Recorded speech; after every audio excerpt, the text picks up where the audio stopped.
시편 120편 교독하겠습니다. 제가 1절 읽고 번갈아 가면서 읽겠습니다. 896페이지군요. 896 시편 120편 1절로 7절 다 찾으셨으면 교독하겠습니다. 내가 환난 중에 여호와께 부르짖었더니 내게 응답하셨도다. 여호와여, 거짓된 입술과 속이는 혀에서 내 생명을 건져주소서. 너 속이는 혀여, 무엇을 내게 주며 무엇을 내게 더할고? 장사의 날카로운 화살과 로뎀나무 숯불이로다. 메색에 머물며 게달의 장막 중에 머무는 것이 내게 화로다. 내가 화평을 미워하는 자들과 함께 오래 거주하여도다. 같이 읽겠습니다. 나는 화평을 원할지라도 내가 말할 때 그들은 싸우려 하는도다. 아멘. 시편 120편 표제에 성전에 올라가는 노래 되어 있지요. 성전에 올라가는 노래가 총 120편부터 134편까지 15편입니다. 15편 성전에 올라가는 노래를 계속해서 묵상하도록 하겠습니다. 첫 번째 성전에 올라가는 노래는 첫 구절을 제목 삼으면 환난 중에 여호와께 부르짖었더니 라고 하면 되겠습니다. 성전에 올라가는 노래, 많은 견해가 있지만 그러나 하나님의 전에 오르면서 불렀던 노래다 라는 견해가 다수설이고 전통적인 견해입니다. 이 시편 120편부터 134편까지는 다윗의 시편도 있고 당연히 솔로몬의 시편이 있습니다. 솔로몬의 시편이 127편 딱 중심에 있고 다윗의 시편이 있고 또 포로에서 귀환하는 사람들, 바벨론 포로로 잡혀간 사람들이 예루살렘으로 귀환할 때 성전에 올라가면서 불렀던 그러한 노래도 있습니다. 다윗은 성전이 없었는데 왜 들어와 있는가? 성막이 있었잖아요. 다윗은 성막 시대의 마지막이고 그토록 성전을 사모했기 때문에 아마 성막에 오르면서 법궤가 있는 곳을 향해 가면서 노래 부르지 않았을까 해서 드러났습니다. 그래서 다윗과 솔로몬과 특히 순례자들, 천하각지에 흩어진 사람들, 남자들, 유대 남자들은 가장 큰 명절 세 명절에는 예루살렘 성전으로 오게 되어 있으니까 순례객들, 또 마지막에는 포로로 잡혀간 사람들이 다시 귀환할 때 불렀던 노래로 여겨집니다. 그러나 또 시대를 격해서 어떤 분이 써놓은 글을 읽었습니다. 아마 연로하신 분 같은데 코로나 기간 동안에 교회를 한 번도 안 오신 거예요. 올 수도 없었고, 그런데 이제 코로나가 어느 정도 해제가 되고 많은 분들이 교회에서 모여 예배를 드리는데 이분은 조심하느라고 계속 못 오신 거예요. 그런데 어느 날 드디어 이제 결단을 내리고 이제 할머니 권사님하고 두 분이 교회를 나오시면서 감격엔 잔 그런 노조로 써놓은 글을 보았습니다. 아, 예배당이 보인다. 예배당 안에서 은은히 피아노 소리, 찬송 소리가 들려나오는 천국의 음악 같다. 앉았는데 그 감동, 그걸 적어놓은 걸 봤습니다. 마찬가지로 코로나 질병 때문에 기타 사유로 교회로 올 수 없었던 사람들이 모처럼 교회로 나오면서 오랜 시간 타국에 떨어져 있던 분이 고향 교회로 오면서 느끼는 감격, 그때 부르는 노래일 수 있고, 우리는 재건축하느라고 옛 예배당이 다 사라지고 없으니까 이제 새로운 예배당을 향하여 늘 마음으로 사모하며 달려가는데 이 다음에 새 예배당이 다 완공이 되어서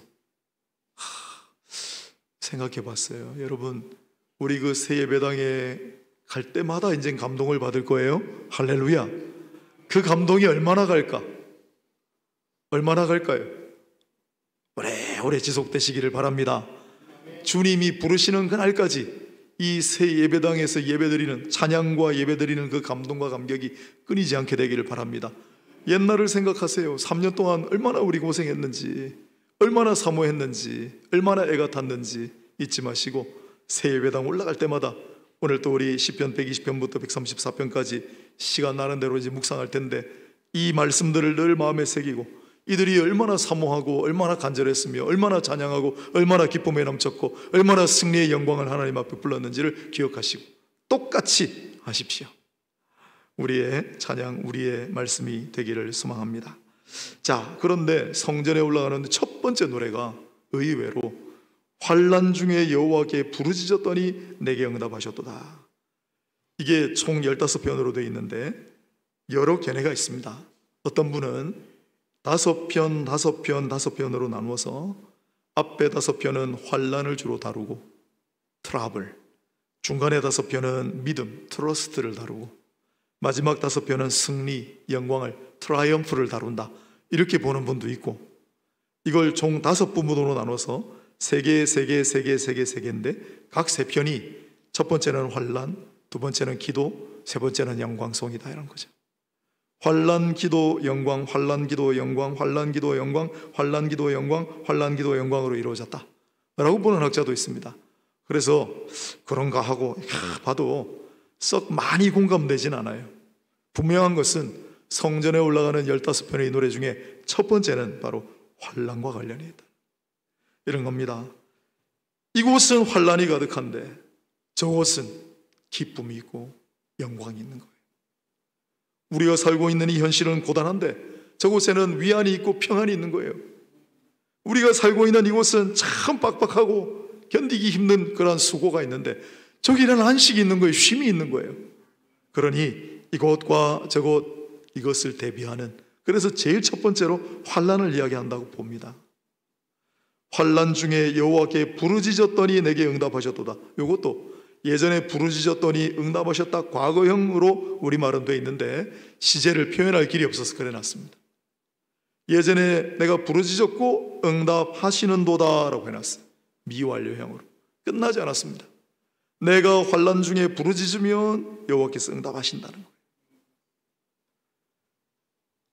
우리는 이런 말씀들을 잘 알고 있습니다. 환난 날에 나를 부르라. 내가 너를 구원하겠고 네가 나를 영화롭게 하리라. 시편 50편 15절입니다. 환난 날에 나를 부르라고 말씀합니다. 환난 중에란 말은 없지만 예레미야 33장 3절, 그때 예레미야 개인도 엄청나게 큰 환난 중에 있었고 이스라엘도 엄청나게 큰 환난 중에 있었습니다. 그때 너는 내게 부르짖으라.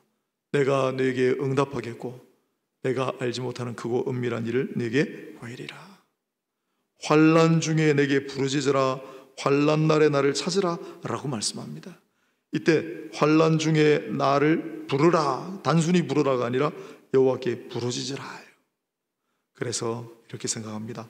성도에게 고통은 기도의 스타트 라인, 성도에게 고통은 기도의 출발선이요.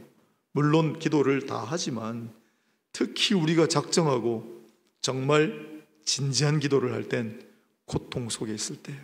그렇지 않습니까? 고통은 성도의 기도의 출발선이요, 환난은 부르짖음의 도화선, 부르짖음의 기폭제다. 우리는 환난을 맞아야 하나님 앞에 부르짖습니다. 환난의 강도가 더할수록 하나님 앞에 부르짖는 강도가 더해집니다. 그렇지 않습니까? 그래서 환난 중에 여호와께 부르짖었다 얘기합니다. 오늘도 환난 중에 있는 분들, 끊이지 않는 삶의 환난 가운데 그것이 질병이 될 수도 있고 이유를 알 수 없는 우울이 될 수도 있고 관계의 단절로 말미암은 아픔일 수도 있고 물질적인 경제적인 문제일 수도 있고 기타 여러 사유일 수 있습니다. 환난 중에 있습니까? 하나님 앞에 부르짖고 저 하나님 계신 전을 향하여 두 팔 벌려 하나님께 부르짖고 기도하며 나아가시기를 바랍니다. 약속하셨어요. 내가 너를 구원하겠고 너에게 응답할 것이며 네가 알지 못하는 크고 은밀한 일을 너에게 보이리라. 아멘. 저는 이 구절이 너무 은혜가 됩니다. 왜요? 환난 중에 우리가 부르짖을 때 우리 그 환난의 이유를 아나요? 왜 내게 이런 엄청난 환란이 찾아오는지 아십니까? 때로는 억울하기도 하고 속상하기도 하지만 하나님께서 뭐라고 하십니까? 너는 단지 내게 부르짖으라. 그리하면 내가 네가 알지도 못하던 크고 은밀한 일을 보이리라, 알게 하리라. 지금은 모르지만은 부르짖고 하나님 앞에 나아가면 하나님께서 이유를 알게 하시고 미처 몰랐던 것, 상상할 수도 없었던 일들도 다 보이고 알게 해 주시리라고 믿읍시다. 지금까지 그렇게 견디며 왔습니다. 지금은 캄캄하고 앞이 보이지 않고 뭐가 뭔지 모르지만 정말 하나님 앞에 부르짖고 나아가면 어느 시간이 지나면 하나님께서 알게 하십니다. 그렇지 않나요? 너무 놀랍지 않아요? 그래서 성전으로 올라가는 노래를 부를 때도 첫 번째가 이 음성이 환난 중에 여호와께 부르짖으니 이곳은 주의 환난이 가득합니다. 그러나 나는 하나님 바라보며 하나님 계신 곳을 바라보며 부르짖고 나아갑니다. 응답하여 주옵소서. 오늘 120편의 환난은 막연하고 추상적인 환난이 아닙니다. 120편 기자가 누군지는 잘 모르겠으나 그가 처한 환난은 두 가지입니다. 첫 번째 환난은 여호와여 거짓된 입술과 속이는 혀에서 내 생명을 건져 주소서. 너 속이는 혀여 무엇을 내게 주며 무엇을 내게 더할고 장사의 날카로운 화살과 로뎀나무 숯불이로다. 하나님, 내 앞에 거짓된 입술과 속이는 혀들이 있습니다. 이들 때문에 너무나 괴롭습니다. 제가 기도합니다. 하나님, 화살과 숯불로 다스려 주옵소서. 특히 로뎀나무 숯불과 관련해서 좀 과장이겠지만 로뎀나무를 태워서 불이 났어요. 그래서 뭔가를 태웠습니다. 그리고 1년 지나고 와보니까 그 밑에 불씨가 아직 남아있더라. 저는 이 사실은 안 믿습니다. 유대인들 전승에 나오는 기록인데 그만큼 로뎀나무 숯불이 강하다라는 거. 이렇게 강하고 강한 숯불과 날카로운 장사의 화살로 그 거짓된 입술과 속이는 혀를 찔러달라는, 무찔러달라는 그러한 기도를 하고 있습니다. 얼마나 힘들면 그랬을까요? 여러분, 이 거짓된 입술과 속이는 혀가 뭐가 그렇게 대단하고 뭐가 그렇게 무섭길래 이런 어마어마한 기도를 하는가?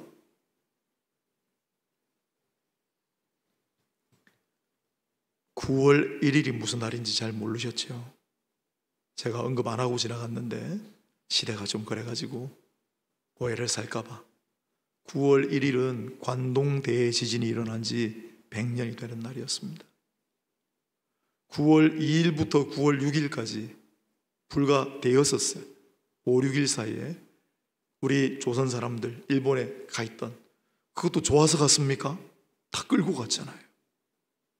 고향으로 돌아올 여력이 없어서 일본에서 가정을 이루고 살아가고 있던 사람들을 학살했습니다. 일본은 지금도 그 사실 자체를 부인합니다. 관동 대지진이 있고 왜 우리 동포들이 죽었습니까? 이거 때문에 죽었습니다. 거짓된 입술과 속이는 혀. 조선인들이 우물에 독 탔다. 네. 얼마나 무서운지. 거짓된 입술과 속이는 혀. 또한 성경적으로는 왜 이런 구절을 써놨는지, 히스기야 왕 시대에 아수르 왕이 대군을 보냅니다. 이미 북이스라엘 쓸어버리고 멸망시키고 난 다음에요. 그 당시 아수르는 가공할 제국, 공포의 대상이었습니다. 북이스라엘이 속절없이 사라져버렸잖아요. 그때 대군을 앞세우고 온 장군 이름이 뭡니까? 랍사게잖아요. 랍사게가 바로 이 거짓된 입술과 속이는 혀의 대명사예요. 그가 뭐라고 했습니까? 유다말이 유창했어요. 히브리 말로 부탁했는데, 히브리 말로 하지 말라고 했는데 그냥 하지 말라니까 더 하잖아요. 히브리 말로 뭐라고 했습니까? 이스라엘 백성들이요, 저 히스기야 왕의 말을 믿지 말라. 히스기야 왕이 뭐라고 했는데, 우리가 하나님 앞에 두 손을 뻗고 기도하면 여호와께서 우리를 구원해 주실 것이다. 여호와께서 너희를 구원해 주시지 않는다. 지금까지 우리가 믿는 신이 모든 민족, 모든 나라 믿는 신들을 전부 격파하고 여기까지 왔으니 여호와도 예외일 수 없다. 그리고 너희가 우리에게 굴복하면 너희에게 감미로운 땅을 줄 것이다. 이렇게 현혹시키고 협박했어요. 랍사게라는 사람이 선동갑니다. 얼마나 공포에 떨었는지 모릅니다. 그게 바로 거짓된 입술과 속이는 혀입니다. 우리도 종종 이런 일들을 경험합니다. 권사님들 계시지만은 교회 가면 밥을 주냐? 교회 가면 밥 준다고 꼭 대답하세요. 네, 교회 가면 밥 줍니다. 육신의 밥도 주고 생명의 양식을 주니까. 교회 가면 밥이 되냐 죽이 되냐 다 됩니다. 요즘 부쩍 많이 듣는 이야기는 너나 잘하세요. 거짓된 입술과 속이는 혀는 언제나 있습니다. 우리 교회당 지으면요 다 축복하고 할 것 같지요? 아니요. 교회만 새로 지으면 뭐하냐? 반드시 그런 말하는 사람 등장합니다. 또 생각보다 상상외로 크다는 얘기를 하는 분들이 많아요. 제 외부에서도. 근데 사실 이게 허허벌판에 덩그러니 있으면 그렇게 안 커 보이거든요. 옆에 근데 아파트들이 쭉 있으니까 아파트 촘촘하게 있는데 간격이 좁아요. 아파트들이 보면. 그런데 그 밑에 넓은 부지에 교회가 덩그러니 있으니까 이게 좀 대비 효과를 보여가지고 커 보여요. 우리 건평수는 지난 구 예배당보다 작습니다. 예배당 안에 좌석수도 지난 예배당보다 작습니다. 작아졌지 더 커지지는 않았는데 아무튼 커 보입니다. 반드시 이런 말하는 사람이 있습니다.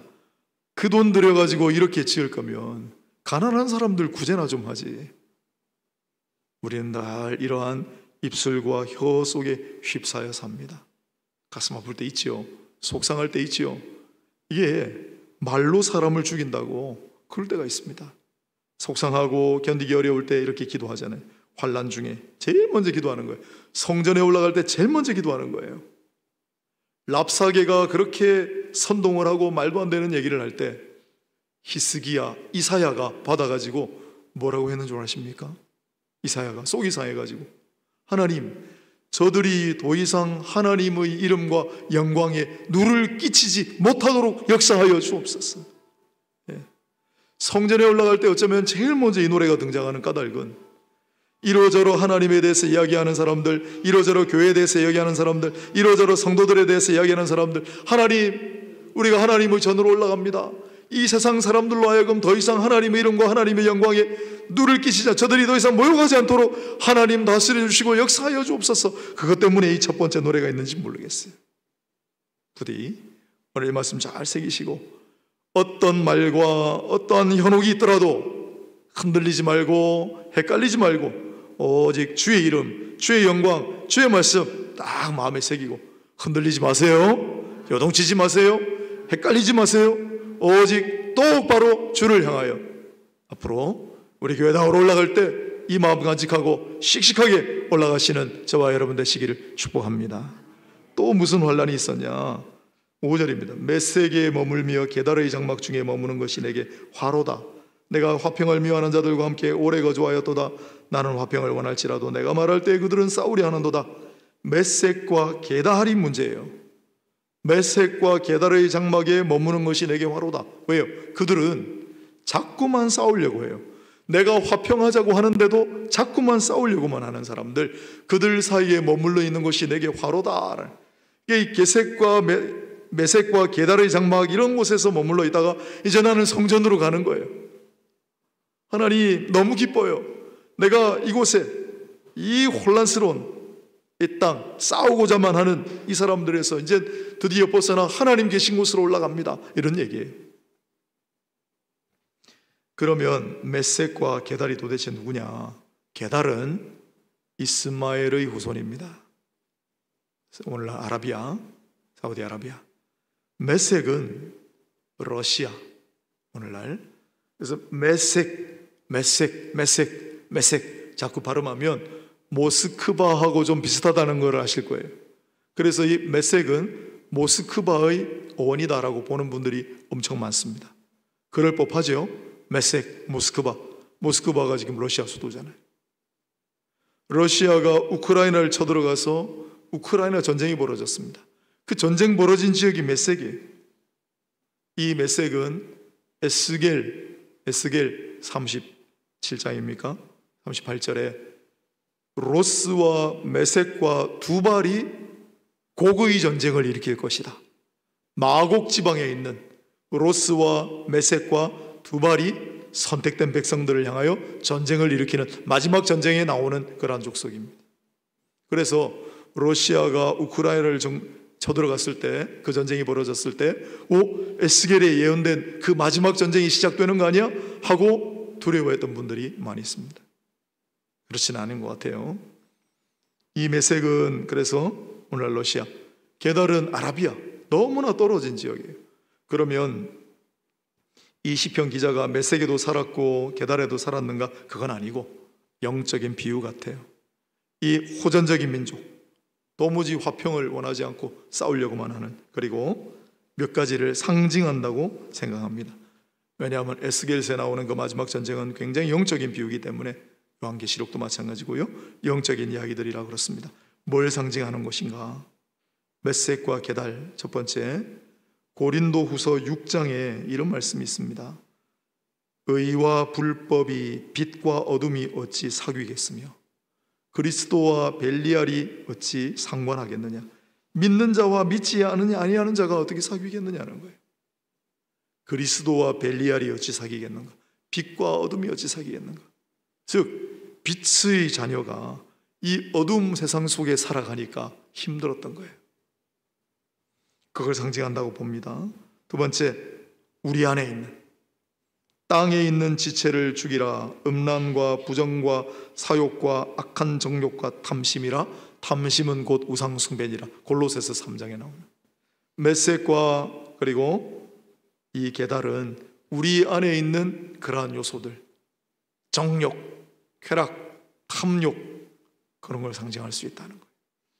또 한 가지는 싸움과 다툼은 어디서 비롯되는가? 악한 정욕으로부터 비롯된다. 야고보서 4장 1절입니다. 마찬가지로 이러한 것들을 상징하는, 그렇습니다. 이 게달과 메섹은 풍요로운 초원, 많은 양떼들, 호전적인 부족들, 끊임없이 뺏고 뺏기고 쾌락과 정욕과 탐심으로, 싸움과 다툼으로 가득한 곳. 그런 곳에서 내가 살 수밖에 없는 거예요. 나는 끊임없이 내 안에 있는 정욕과 싸울 수밖에 없고, 나는 끊임없이 이 믿지 않는 세상 속에 싸우며 살아갈 수밖에 없는 거 아니에요? 그걸 상징한다고 봅니다. 그럴 때 우리가 취해야 할 태도는 무엇인가? 나는 화평을 원하지만은, 그러나 그들이 나와 싸우는 듯 했지만 계속해서 우리는 화평을 원한다. 그들은 나에게 싸움을 덤비들지라도 나는 끝없이 끝까지 화평을 원한다. 그것이 우리의 삶이 되어야 한다 하는 거예요. 이 땅 살아가면서는 참 힘듭니다. 하지만 우리가 성전을 바라보고 하나님 계신 곳에 예배를 드리며 그곳에서 선포되는 말씀을 들을 때 우린 다시 한번 화평으로 악과 싸워 이겨야 한다는 그 당위성과 명령을 가슴에 수납하게 되고, 더 용기와 위로와 소망을 가지고 다시 한번 이 게달과 메섹의 세상으로 달려나가게 되는 것입니다. 그 위로를 얻고 힘을 얻는 곳이 성전이다. 우리에게는 이런 사명이 주어졌습니다. 주님께서 이렇게 계속 말씀하셨죠. 화평하게 하는 자들은 복이 있나니 그들이 하나님의 아들이라. 마태복음 5장 9절. 야고보가 이어서 야고보 3장 18절. 화평하게 하는 자들은 화평으로 인해 의의 열매를 거두느니라. 아니, 우리와 싸우자고 덤벼드는 사람들, 그래도 우리는 화평, 평화의 사자로, 얼마나 힘들겠어요. 그러나 결국은 의의 열매를 거두게 되고 하나님의 아들이라 일컬음을 받게 된다는 거예요.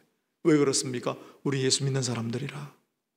저곳은 어디입니까? 예수께서 계신 곳입니다. 저곳은 어디입니까? 예수님의 집입니다. 예수께서는 어떤 분입니까? 에베소서 2장 13절로 14절. 너희가 그리스도 예수 안에서 그리스도의 피로 가까워졌느니라. 그는 우리의 화평이신지라. 골로새서 1장 19절로 20절. 아버지께서는 모든 충만으로 예수 안에 거하게 하시고 그의 십자가의 피로 화평을 이루사 만물과 땅에 있는 것들과 하늘에 있는 것들이 그로 말미암아 자기와 화목하게 되기를 기뻐하실지라. 주는 화평이신데 우리에게 화평의 직분, 화평의 사명을 안기신 거예요. 우리는 나가서 화평해야죠. 그런데 세상 사람들은 우리가 화평하자고 하는데 자꾸만 싸우자고 덤벼들어요. 내 안에 있는 것들은 내가 화평하자고 화목하자고 하는데 자꾸만 나를 침노해요. 그렇죠? 그러나 그럼에도 불구하고 우리는 화평의 깃발을 들고 화평의 말씀을 들고 어렵고 견디기 힘들 땐 다시 성전으로 올라가 위로를 받고 다시 소망을 얻고 힘을 얻어 세상으로 나아가는 겁니다. 120편 1절로 7절 성전에 올라가는 노래 첫 번째, 환난 중에 부르짖었더니. 어떤 환난입니까? 거짓된 입술과 속이는 혀의 환난입니다. 그러나 하나님 앞에 부르짖습니다. 응답하십니다. 두 번째 어떤 환난입니까? 메섹과 게달의 장막에 머물면서 끊임없이 나와 싸우고 다투자고 하는 환난입니다. 그러나 지지 말고 다시 성전에 올라가 하나님을 찬양하고 하나님 힘을 얻습니다. 주여, 내가 그 일을 위하여 성전을 향해 갑니다. 찬양하며 불렀던 노래, 우리도 이렇게 늘 노래하며 아직은 안 지어졌지만 새로운 성전, 또 우리 주중에 주일 하나님의 전에 나갈 때 이 마음 간직하시고 힘들고 어려운 일이 있습니다. 우리를 고단하게 하는 많은 일들이 있습니다. 하지만 주여, 내가 주님 계시는 곳으로 가 다시 한번 힘과 소망과 위로를 얻어 다시 한번 주께서 말씀하시고 분부하신 대로 살아가기를 원합니다. 고백하며 결단하며 사시는 저와 여러분이 다 되시기를 주의 이름으로 축복합니다.